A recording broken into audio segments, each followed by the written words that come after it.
Hey guys, good morning, and look at our beautiful ride for this weekend. It is a fresh, brand new 2020 Royal Enfield Himalayan in exactly the color we like, lake blue. So my friend lent me this for the weekend so graciously.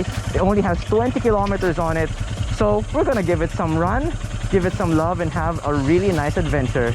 And I can't believe it, this is exactly the Royal Enfield I've really been wanting to try for a while. So super excited to take it out this weekend. So let's bring her home and start this weekend of riding. We are on the Himalayan, and check it out, 16.4 kilometers on the Odo. So it's super fresh. So massive thanks to Gino for letting us use the bike, as the bikes do need to be run. So yeah, it's so good to be back on the Hima, and I've actually really wanted to rent, borrow, or somehow otherwise use the bike for a few days, this specific one, to see if it might be the right bike for me.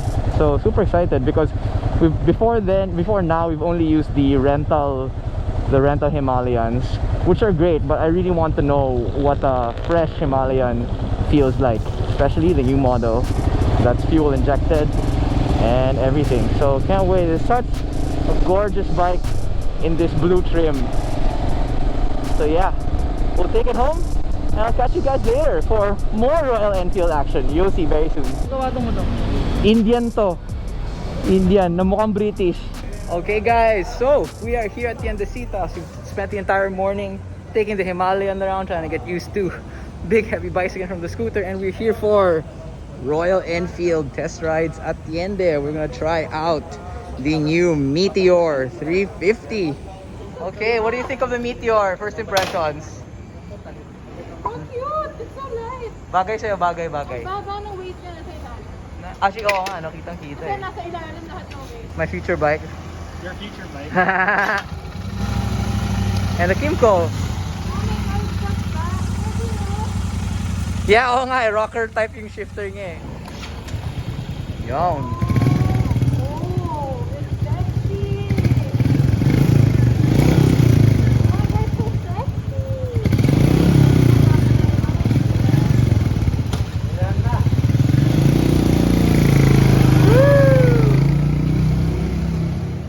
Let's try out the new Royal Enfield Meteor 350. Such a good looking bike. And very low. Oh my god. Talagang ano siya, mala cruiser, but not as low as a cruiser. So shiny. I really like it. It really feels like a new generation bike, but it's still classic. Ganda ng hand grips. Everything is just kind of a pleasure to look at what's in front of you. You got your tripper navigation, your gauge, and yeah, so where's the starter? Lol. Oh, so quiet. I love these beefy levers. Check. First gear. You can feel the weight, but it's all at the bottom. Whoops, nasa harap. Forward controls. Such a relaxed position. So your controls are semi-forward, so you're really in a super relaxed position. Your legs are forward, but the rider triangle, like the arms, are upright. It's very easy to ride. Oh, it's a super light bike. It's really surprising how light it is. Maybe it's just because all the weight is down low. Really surprising. Just a light, smooth bike. Super friendly to ride. Okay, now let's try this bike with me actually understanding the shifter. There you go. So this one, it's a heel toe shifter. So you stomp on it at the back with your heel to shift up. This to me seems like the perfect cruising around on Sunday biggish bike. It's a very light bike. Oh, it's got good pull at first gear. I just have a hard time finding that upshifter at the heel since I'm not used to it. Oh wow, it's got some fun pull. It rides like a baby Interceptor. I mean, based on, you know, my limited experience with bikes, but it's got some fun pull. You can feel the pull more than you would on a Himalayan. It's also really stable. Okay, this bike gets my initial very good impression. Super nice, good stuff. Enfield Meteor 350. It may look big, but it's super light and fun. Ayan, si Bibi, umalis siya doon. Napakaingay. Kaninong motor ba yun? Ingay-ingay. So noisy. So noisy. Ayan, sino nag-ingay sa Tiende?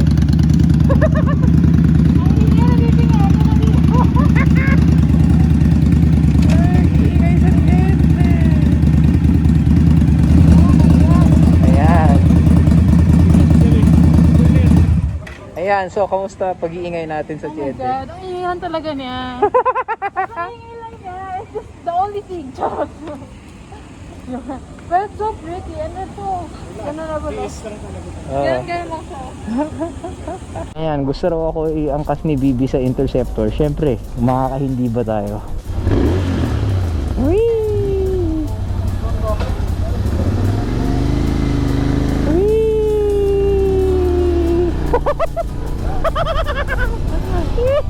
It's still fun to ride even if I'm not driving.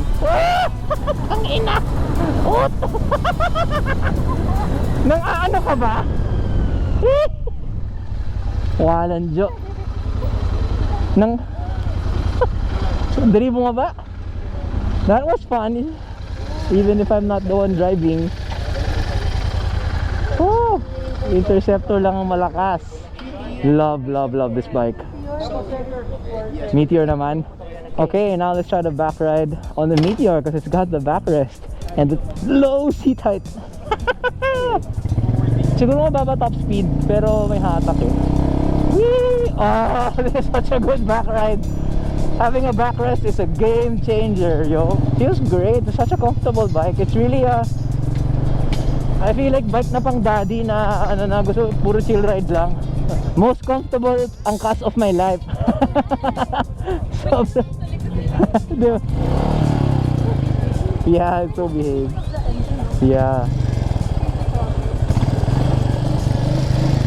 Nice bike. So guys, Pia and I agree. The Meteor 350 is kind of the perfect, good looking vintage around town bike that's fun and super easy to ride, super comfortable for the pillion. I mean, if it were highway legal, it would be an absolute no-brainer. But even though it's not, it's just, I can't imagine like a better bike for a Sunday ride around town or in the twisties, you know, if you don't have to go to the highway. It's just amazing. Great bike by Royal Enfield. Wow. Next stop, Bristol Motorcycles Pasig. Alright, welcome to Bristol Motorcycles Pasig. Check it out. Got the classics. This beautiful Royal Alloy GP180 matte black, everything. Ganda na matte black. Yeah, this is the Bristol Bobber and the Veloce. Nicely paved roads. Only for nicely paved roads. That's a nice bike. I'm sorry. Nice. Ganda na. Finally meeting the Veloce. Okay guys, we're sitting on the Veloce. Check it out. Flat foot, and great commanding riding stance.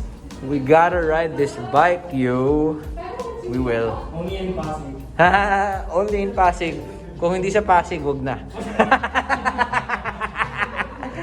So, bias para sa friend natin yan. Napin niyo si Luigi. Punta kayo sa Bristol Motorcycles Pasig. Yeah! Bristol Veloce 500 in British Racing Green. It's so good looking. Oh my gosh. Check out the matte black Royal Alloy GP180.